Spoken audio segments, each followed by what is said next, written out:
This is a thinking man's sport, not a tough man's sport. You know, it's called the sweet science because it's about angles.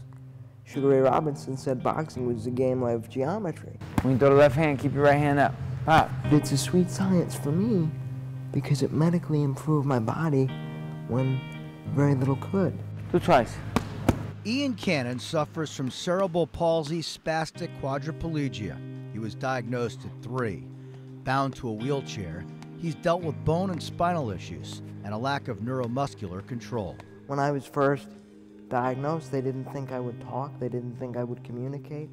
They didn't even know that I would be as communicative as I am today. And I was depressed and angry. Ian says he took medication and went to therapy, but nothing worked. You're laying in a bed, you're in pain, you can't change it. So I said no. So I just started going to the gym, and I said to Dad, can we go to the gym more and can we work on changing this? 10 times, really fast. Come on. Since Ian started boxing as a 14-year-old, the results have been stunning.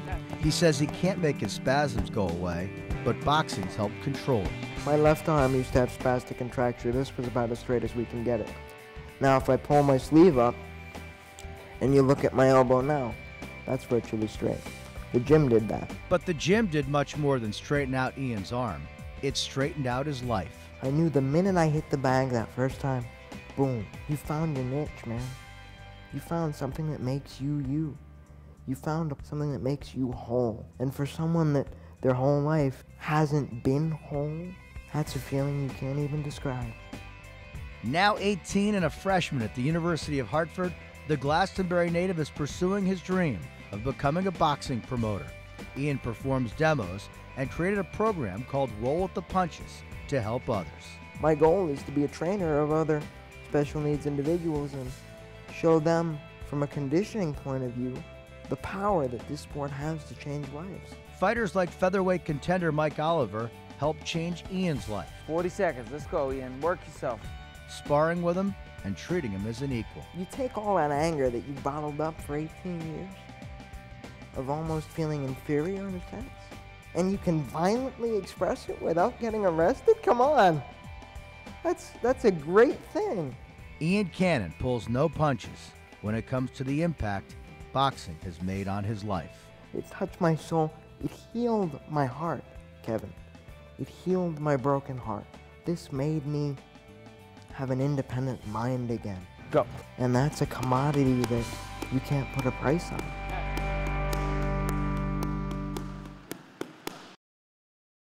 Kevin Nathan back live here at the London Olympics. Usain Bolt being hailed today as the fastest man in the world, winner of the 100 meters gold medal on Sunday. It's a title Hartford native Lindy Remigino held at the 1952 Helsinki Olympics. And when I went to Lindy's home in Newington recently, the memories flowed as fast and fluidly as he once ran 60 years ago. When you hold these gold medals, what do you think of? I think about July the 21st, 1952. On that day, Lindy Remigino became part of Olympic lore. I was a skinny guinea with the meatball eyes, because you couldn't put me in jail because I would go right through the bars. But Lindy Remigino set the bar in the 1952 Olympics, winning 2 golds in Helsinki, Finland. He was so fast back then, when someone once took something from his Hartford apartment, he just chased down the car. So I ran down the stairs, and she thought I was going to get in the car, turn the key on, and chase him. If I did that, he would have been gone. So I ran down the 4 flights of stairs and then ran down the street and caught him. Remigino's motor drove him to 6 state titles at Hartford High, and then as a junior at Manhattan College, he made the U.S. Olympic team. But at just 5'6" and 135 pounds, Remigino wasn't considered the favorite in the 100-meter Olympic final, and thinks his competition probably underestimated him. We ran on a rain-soaked track, and I'm way ahead. Actually, I blew my lead. I said, I'm going to win this thing. The string is coming out real fast, but I'm starting to do this with my chest. I'm going to win this thing. The heck you are, because when you start doing this, what happens to your stride? They get shorter and shorter and shorter. I blew my whole lead, and then I thought that Herb McKinley had won by this much. It was a photo finish. Did you think you had won? No, I thought that Herb McKinley had beaten me. And I even went over and I shook hands with him. Herb, I think you won this. And he said, I think I did too. Remigino waited for about 15 minutes before he knew the outcome. When you saw your name, what was that like? Electric. Electric. Remigino returned home to Hartford to a parade in his honor. He went on to coach track for 43 years at Hartford Public, winning 31 state titles. But Remigino realizes, had he won his 2 golds today, life might have been different. I would have been a millionaire. I know I would have been. But he looks back with no regrets. Remigino kept running until he was 74. Now at age 81, with 2 hip replacements, he plans to run again. I have a titanium hip in both now. So you can time me now with a calendar, no longer a stopwatch. But time stands still for 10.4 seconds at the 1952 Olympics, when Lindy Remigino was the fastest man in the world. Describe those subsequent years being introduced. Lindy Remigino, fastest man in the world. You know, I never believed I was. I know when you win it, you get that title, but who knows? Who knows? But even the modest Remigino admits only his marriage and family can top the feeling of winning gold. What was it like when they played the national anthem? I had a few tears come down my face. I wasn't bawling, but I'll tell you, it was very moving because they're playing it for you and your country. Lindy Remigino, truly a Connecticut treasure. Speaking of fast, the Yankees ran into some serious speed tonight in Detroit. The later it got, the better Justin Verlander pitched. He struck out 14 and hit 100 on the gun with his 130th pitch. Yanks fall 7-2. Red Sox management publicly backing manager Bobby Valentine before tonight's game. Sox then climb back to 500 against the Rangers. Carl Crawford driving in 3 runs, including the sac fly here in the 4th to go up 4-1. Sox take down Texas 9-2. Lauren England will transfer from the UConn women, and Jim Calhoun, even after hip surgery, says he's going about his business and plans to be back on the bench when UConn starts their season. Would we expect anything less from the Hall of Famer? Welcome back to Sunday Sports Replay. The fastest pitcher of all time may not be Nolan Ryan or Roger Clemens. Most baseball experts say it's Steve Dalkowski, a man living in a convalescent home in New Britain. How he got there, how hard he threw, and how wild he was is the stuff of baseball legend. The original wild thing, they called him, Steve Dalkowski, probably the hardest thrower ever. He pitched a no-hitter and lost. I mean, that's how wild he was. Steve was like a jet, and you'd hear it after it went by you. Just before it hit the middle, it just sort of goes zoom. With Dalkowski, you heard a sound before, and it's been described as a sound like a shirt ripping. It moved the air. It would crack like that, and then you could hear on those kids on the other side going, oh my God. Steve Dalkowski first started making noise in the mid-1950s at New Britain High School. Nicknamed White Lightning, Dalkowski struck out a state record 24 batters in a 9-inning game, and his wildness struck fear into all. You know, we thought, he throws pretty fast, and I walked around to see what the pitch looked like behind the backstop, and he threw it through the backstop. And I said, maybe it would be in my best interest to go into the bleachers. Dalkowski threw so hard, he fractured his catcher's hand. Over time, it caused degenerative bone damage, and eventually, doctors removed part of Len Perry's wrist. And nobody wanted to get up against him. But NBC 30's Tom Monahan had no choice. Monahan's Bristol teams faced Dalkowski 3 times and got only 1 hit. I don't think we ever saw the ball. I mean, he just threw that hard. In fact, the coach told me that he would have his batters take a 3-2 pitch, hoping it would be a ball. So kids didn't even swing?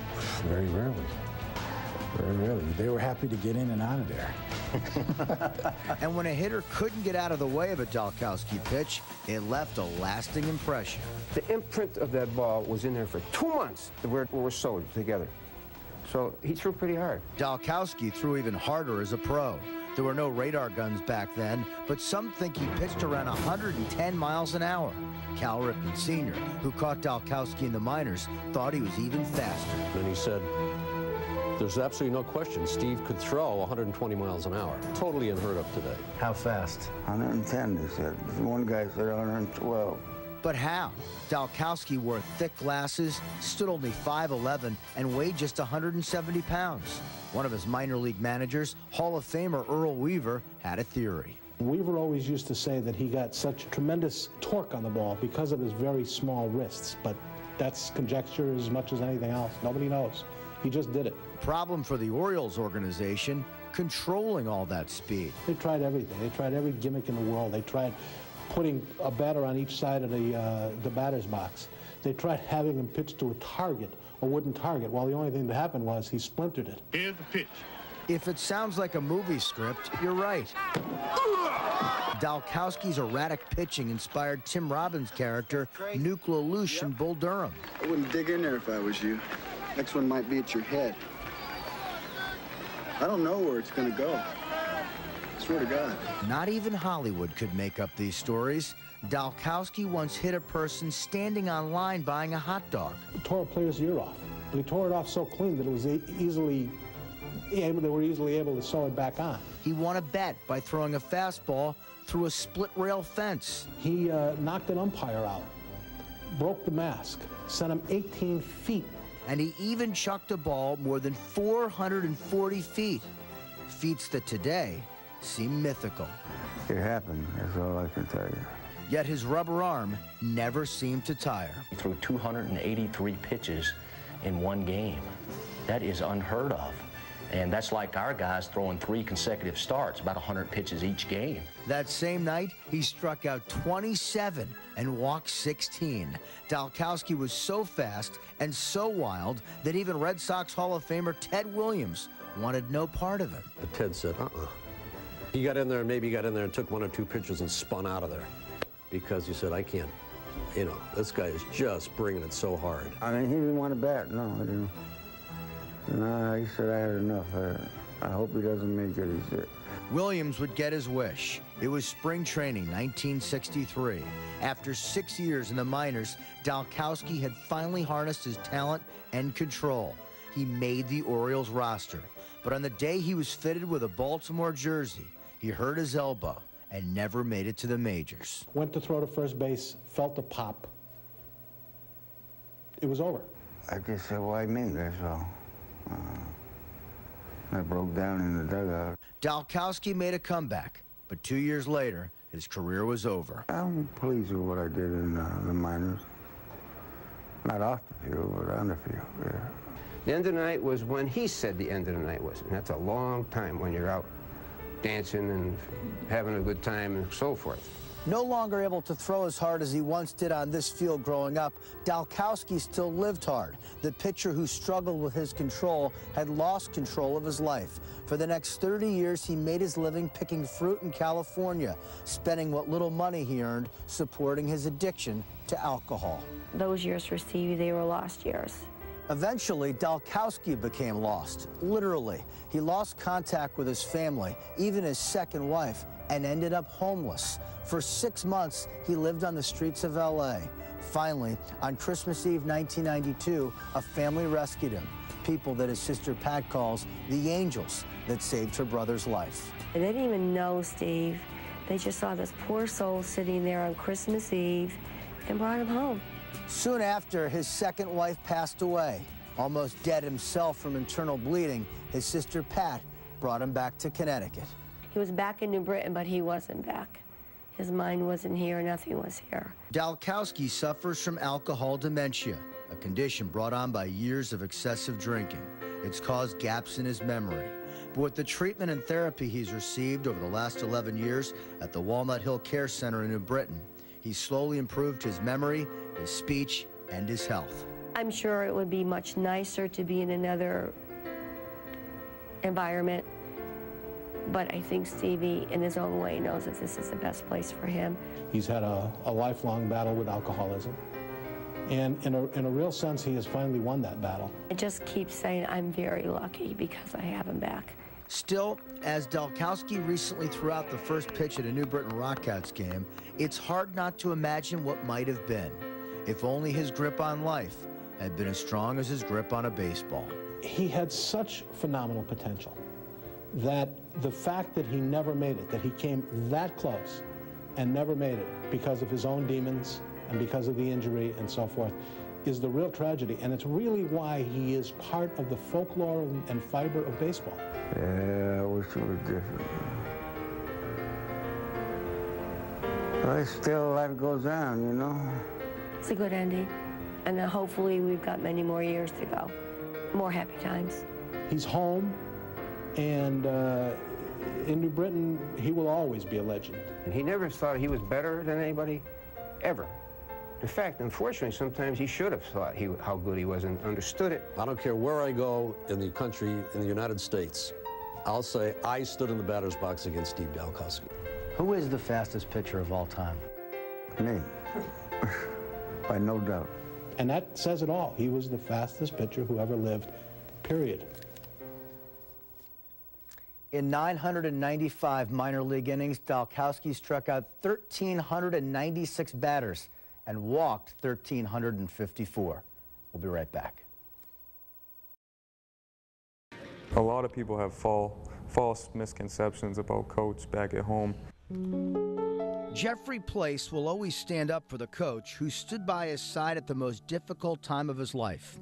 In 2006, when the Xavier High School senior was only 10, and he and Randy Edsall both lived in Glastonbury, Edsall got word that Jeffrey had a brain tumor and met him for the first time at the Connecticut Children's Medical Center. Every time that I was around him, he just had this smile, and he was just so upbeat. Coach Edsall wrote to Jeffrey, telling him to keep his determined spirit. But for a few months, the outlook was grim. Jeffrey endured 5 brain surgeries, a life changer for a 4th grader. It forced me to grow up fast and realize that every moment, every day that you have is a gift. And it doesn't have to be given to you. You know, when you wake up every morning, you should be on your knees saying a prayer, thanking everyone for everything.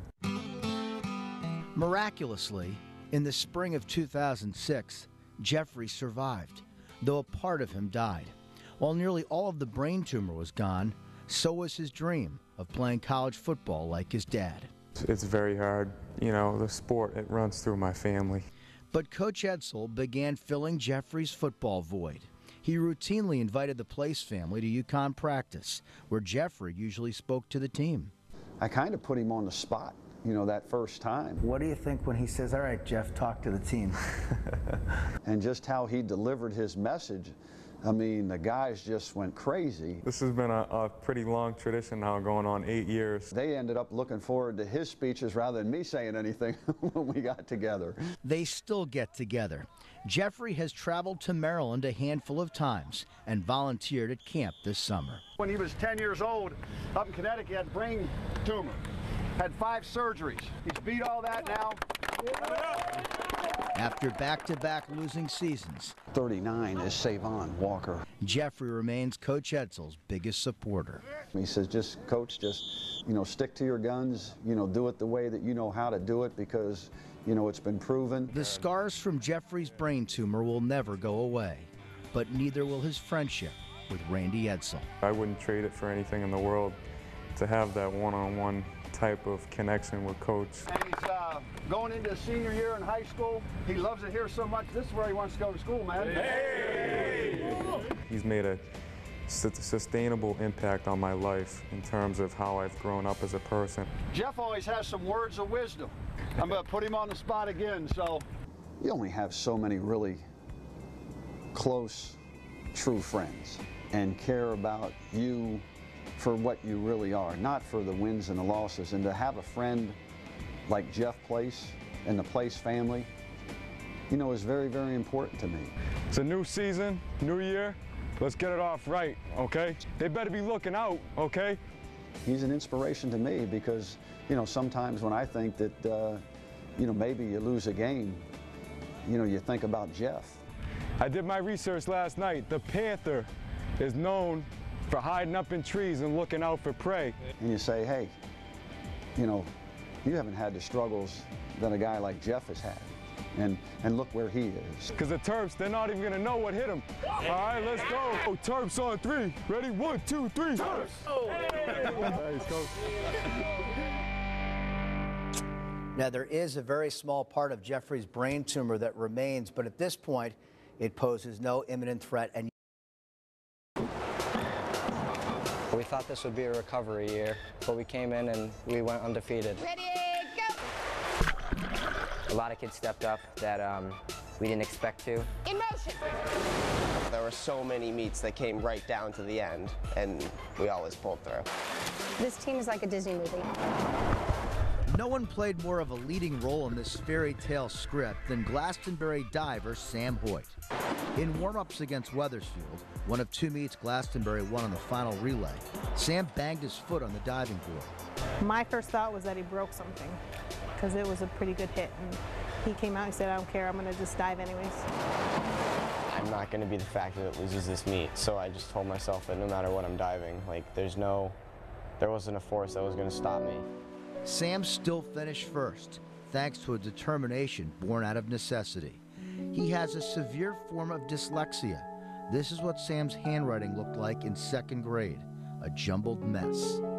It was really hard, especially when I wanted to go bike to my friend's house that lived down the street, because I couldn't read the street signs. For someone who's become so fearless on a diving board, by the second grade, reading scared him. I was putting him to bed, just finished reading him the story, and he said, Mom, what am I going to do when I'm an adult and I can't read? It's a statement like that that just breaks your heart. You go, well, that can't happen. That's not going to be an option. As good as the schools are here in Glastonbury, Sam's parents wanted a place that specialized in dyslexia. So from 3rd to 8th grade, he commuted up I-91 to Springfield, Mass., where there'd be no art, music, or gym class. I said, I don't care, I just want to learn how to read. Now he's reading and succeeding. Sam transferred back to Glastonbury High in the 9th grade, and last semester as a junior had a 3.8 GPA. Dyslexia is not reading, it's learning differently. It's not so much with reading or writing, it's just learning at a different pace. Sam's also on pace to rewrite all of the Glastonbury diving records that he once couldn't read. He's been nominated for All-American, and no one's prouder of the twists and turns of Sam's journey than his mom, Susie, who for the last 23 years has been Glastonbury's head coach. For Sam, quitting and failure are not options, ever. If you're going to do it, you do it to the best of your ability. That's his philosophy in everything in life, and it's served him well so far. Everyone kind of thinks dyslexia has kind of brought me down, but it's made me who I am. So it's definitely brought me to where I am and where I want to go in life.